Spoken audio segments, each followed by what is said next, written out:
Hi, I'm Todd Burns with Keg Connection, and today I'm going to show you how to take beer out of a secondary fermenter and put it into a keg.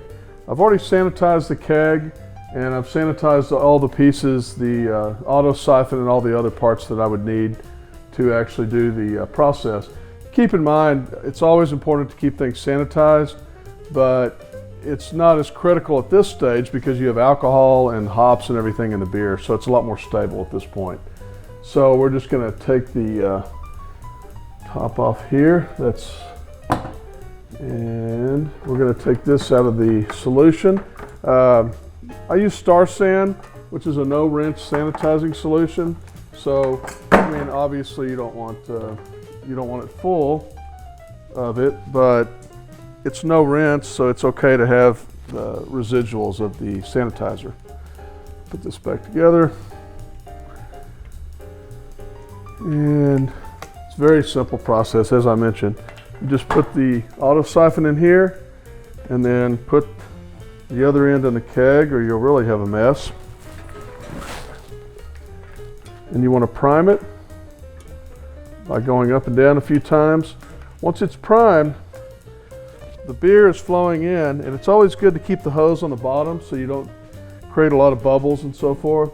And what I like to do is just either hold it and work your way down, or you can put it right in the center, slightly higher in the center, and then that way if you do have any residuals left over in the clarification process of the secondary fermenter, you're not grabbing those because you've got it in the center where it's slightly higher. So what we're going to do is we're going to let this drain for a moment, and then we'll come back and show you the rest of the process.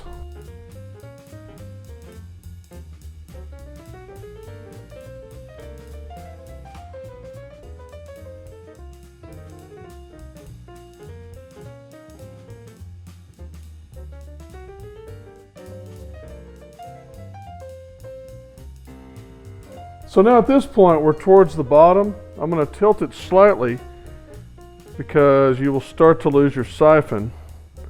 Push this down, but make sure that I'm not pulling too much of the residual part that you clarified out as part of your secondary fermentation process. So we're to the point now where we're pulling the last bit out, and you want to watch your keg and make sure that you don't overflow it. Not that I've ever done that. And it should be ready in just a moment.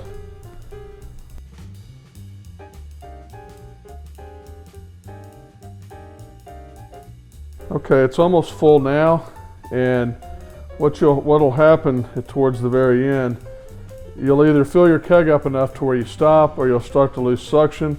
And when you start to lose suction, it will be very obvious because it'll make a sound and the air will come up. So now you can go ahead and remove your siphon. I always like to try to capture just a little bit of beer so I can taste it and see how the batch turned out, which by the way is pretty good.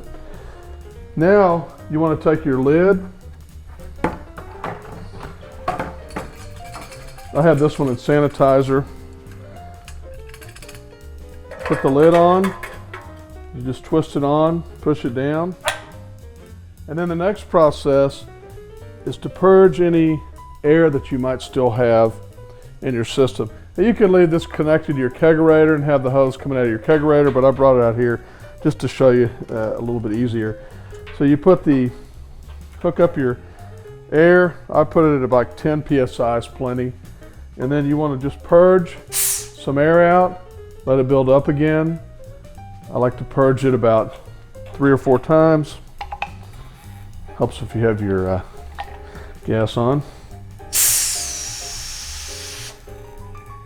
One thing, if you have your keg too full, sometimes it'll actually spurt out of this, so be careful not to fill it to the very, very tip top. And now that we've purged this out, we can go ahead, put this beer in the fridge, start to cool it down, and then we'll be ready to either force carbonate or naturally carbonate. If you're naturally carbonating, you would have mixed in some priming sugar. I'm going to be forced carbonating, so I didn't do that. Again, this is how to transfer beer from your secondary fermenter into a keg from kegconnection.com.